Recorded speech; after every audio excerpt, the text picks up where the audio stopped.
तो मैं गांधी की तरह इस कानून को फाड़ता हूं। ये अनकॉन्स्टिट्यूशनल है सर। इस देश में झगड़े पैदा करने का काम बीजेपी करना चाहती है मस्जिद और मंदिर के नाम पर, इसीलिए मैं इसका कंडेम करता हूं और मैं आपसे गुजारिश करता हूं कि मैंने अपने 10 अमेंडमेंट दी है, आप इसको कबूल करिए सर, मुझे बोलने का मौका दीजिए और उस पर डिवीजन का मैं डिमांड भी करूंगा। स्पीकर सर, मैं ये वक्फ तरमीमी बिल की मुखालिफत में खड़ा हुआ हूं।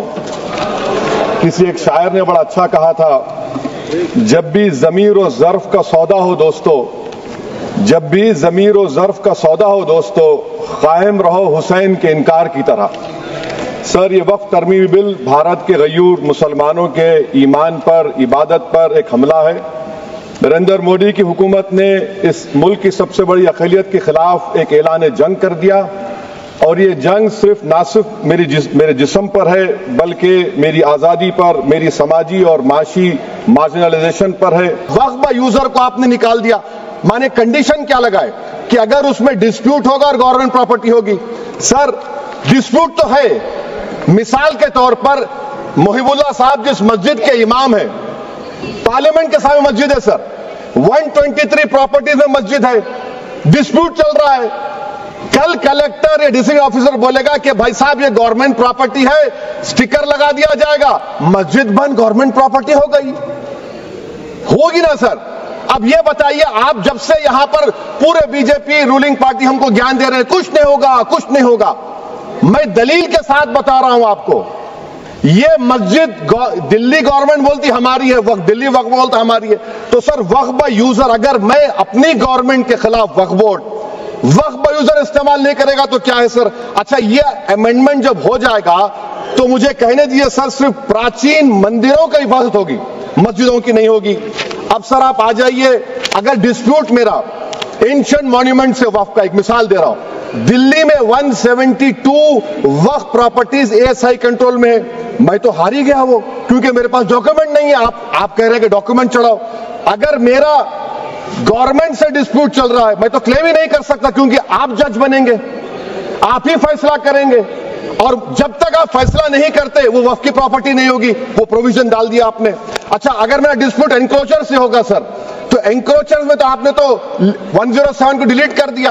आप रातों रात खाबिज को, एनक्रोचर को मालिक बना रहे हैं। सर, मैं ये पूछना चाहता हूं आपके जरिए हुकूमत से, एक मुंबई में एक बहुत बड़े दौलतमंद है,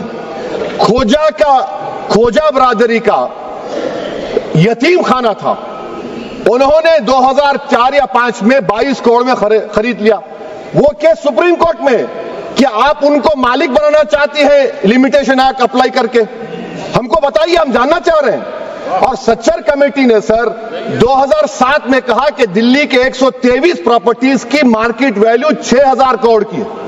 आज हम 2025 में आ गए, क्यों आप उन प्रॉपर्टीज के खिलाफ पड़े हुए? 1976 में उस वक्त के वजीर आजम इंदिरा गांधी लेटर लिखा, इसको आप दे दीजिए, मगर आप उसको मानने को तैयार नहीं है। और एक चीज जो आपको बता रहा हूं सर, अब आप जब आर्टिकल 26 से मेरा सोर्स है, तो आप सेंट्रल वक्फ काउंसिल में 22 में से 11 आप नॉन मुस्लिम को बना सकते हैं। रिलीजन न्यूट्रल आपने कह दिया, और आप बनाएंगे, क्यों बनाएंगे आप? स्टेट वक्फ बोर्ड में 7 नॉन मुस्लिम होंगे और 4 मुसलमान, क्यों होंगे? क्योंकि आप लॉ में 95 में डायरेक्ट मैनेजमेंट में ले सकते हैं 5 साल के लिए। आप वक्फ बाय यूजर को आप कलेक्टर डिस्ट्रिक्ट ऑफिसर बोलेगा ये वक्फ की प्रॉपर्टी नहीं है, तो वो वक्फ बोर्ड खामोश बैठ जाएगा, कुछ एक्शन ही नहीं लगा, क्योंकि वो आपके प्यादे हैं। अच्छा, जब आप नॉमिनेट करेंगे सर, मैं मोदी गवर्नमेंट के खिलाफ नो कॉन्फिडेंस ला सकता हूं, मगर वक्फ बोर्ड का चेयरमैन जो नॉमिनेट होगा उसके खिलाफ नो कॉन्फिडेंस नहीं ला सकते, हम बिल्कुल नहीं ला सकते। क्या मजाक है बताइए आप? ये डेमोक्रेसी है। नॉमिनेट भी स्टेट गवर्नमेंट करेगी, वो अगर डिक्टेटर बन जाएगा जैसा आज भारत में हो रहा है, तो वो भी नहीं हटेगा। कम से कम यहां पर तो इलेक्शन है, वहां पर तो आप 5 साल झेलते रहो उसको। अच्छा सर, अब ये जो क्लॉज 11 और क्लॉज 9 आप 16AA से देखिए, where the qualification of the members of the board has been limited only to 3 categories contained in 14(1)(c). Intention is very clear that the majority is to be packed with non-Muslims. So who will defend my interests, sir? if I cannot depend on the state waqf board, central waqf council, which are going to comprise non-Muslims, this in itself is a clear violation of Article 26, 14 and 15, sir. अच्छा sir, CO पहले 95 act में था कि word मुस्लिम, आपने गायब कर दिया उसको। अरे आखिर क्यों इतनी नफरत है आपके लफ्ज मुसलमान से? अच्छा, फिर क्या कह रहे हैं आप कि ये भी आर्टिकल 26 का वायलेशन है। सब जितने हिंदू धर्म के प्रॉपर्टीज हैं, सिख धर्म के, बौद्ध के हैं और आपके जैन के, वहां पर उन्हीं के मजहब का ऑफिसर होगा। और कहां पर नहीं होगा? वक्फ बोर्ड में। Waqf board is a pure religious institution, इसको समझने की जरूरत है। तो आप ये कर दे रहे हैं सर। अच्छा सर, आप देखिए, अब आप आ जाइए ये ट्राइब्यूनल पर।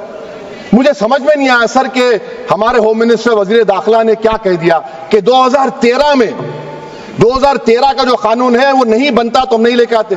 मैं बड़े अदब के साथ उनसे पूछना चाह रहा हूं कि क्या उस वक्त राजनाथ सिंह साहब, अडवाणी साहब, हमारी लेट सुषमा स्वराज, ये बड़े बड़े नेता यहां बैठे थे? आपने यूनानिमस उस कानून को पास करवा दिया। कीर्ति आजाद थे उस वक्त, अब यहां बैठे हैं वो टीएमसी में। तो क्या आप गलत थे या वो गलत थे? हमको बता दीजिए, आप बता दीजिए। क्योंकि अगर अडवाणी आपके लिए बहुत बड़ा नेता है, मेरे लिए नहीं हो सकते, आपके लिए आपने पद्मश्री दिया उनको। मोहतरमा सुषमा स्वराज की जबरदस्त तकारीर का मैं कायल हूं, वो बैठकर उस 2013 को यूनानिमस पास कर दिए। मुझे कंफ्यूजन है कि क्या अमित शाह, नरेंद्र मोदी बड़े हैं या अडवाणी बड़े हैं? आपके लिए आप तय कर लीजिए। अच्छा sir, clause 3V section 36 clause 18 देख लीजिए। Oral waqf, oral appointment has sought to be discontinued, even though it is recognized practice in Islam.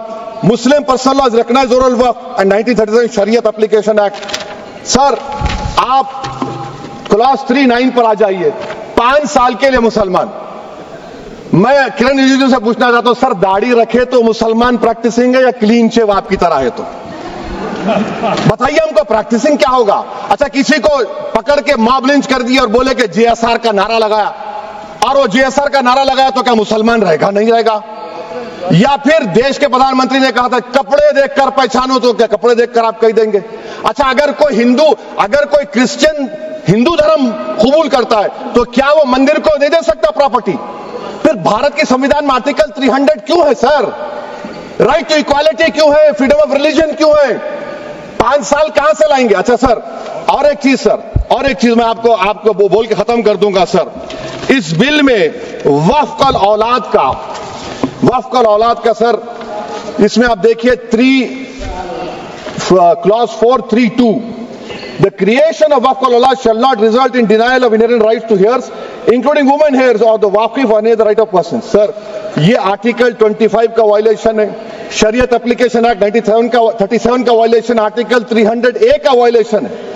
अच्छा, हिंदू धर्म में सेल्फ एक्वायर्ड प्रॉपर्टी को एक हिंदू, अब उसके फर्ज के 2 बच्चे हैं, वो एक को अपनी पूरी दौलत दे सकता है, कोई रोक टोक नहीं है। वो कहेगा नहीं मैं घर के बच्चों को नहीं दूंगा, मोहल्ले के गरीब को दे दूंगा, वो भी कोई रोक टोक नहीं है। वहां पर आपको बच्चों की फिक्र नहीं है। जब मैं अपनी प्रॉपर्टी को अल्लाह को मालिक बनाकर दे रहा हूं, आप कह रहे बच्चों की फिक्र नहीं है। इतनी मोहब्बत आप बिल्किस बानो से दिखा देते तो आपके लिए दुआएं देती आपके लिए। तो सर, आप दूसरी बात आप देख लीजिए सर, आखिरी बात कहकर मैं अपनी बात को मुकम्मल कर रहा हूं सर। नहीं खैर, मैं मुकम्मल कर रहा हूं। स्पीकर साहब बहुत टाइम दे दिए। सर आप देखिए, इसमें अमित शाह साहब बोले कि इतनी प्रॉपर्टीज का कब्जा हुआ, चोरी हुई, ये हुआ। सर, क्लॉज 2652A सेक्शन, अगर कोई प्रॉपर्टी बेचता है 2 साल की सजा थी, आपने क्या कर दिया? उसको 6 महीने कर दिया। नॉन बेलेबल था, आपने बेलेबल कर दिया। सेक्शन 40 की बात करते हैं। सेक्शन 40 में सर हमको जो ज्वाइंट वर्किंग कमेटी का जो नोट्स दिए, उसमें मिनिस्ट्री ऑफ माइनॉरिटी अफेयर्स ने कहा कि 30 साल में 515 केसेस सेक्शन 40 के, और सिर्फ 8 लोग कोर्ट को गए। वक्फ यूजर का कानून तेलंगाना आंध्रा में है, सेक्शन 40 का कानून तमिलनाडु 63 है, आंध्र प्रदेश में 43 है। और सर आप डायरेक्शन दे रहे हैं। अच्छा, क्लॉज 4218B देखिए सर, आप रूल बना रहे हैं, कोऑपरेटिव फेडरलिज्म के खिलाफ है, इतना रूल बना रहे हैं। और आखिर में सर मैं आपको बताना चाह रहा हूं स्पीकर साहब, ये बिल का मकसद सिर्फ मुसलमानों को जलील और रुस्वा करना है, मुसलमानों को दूसरे दर्जे का शहरी बनाने का इनका मकसद है। सर अगर आप हिस्ट्री को पढ़ेंगे हिस्ट्री को पढ़ेंगे तो महात्मा गांधी उस वक्त के व्हाइट अफ्रीका में सफेद फार्म अफ्रीका के कानून को महात्मा गांधी ने कहा था कि ये मेरा कॉन्शियंस इसको मानता नहीं है, मैं इस कानून को कबूल नहीं करता हूं। तो महात्मा गांधी ने क्या किया, उन्होंने उस कानून को फाड़ दिया।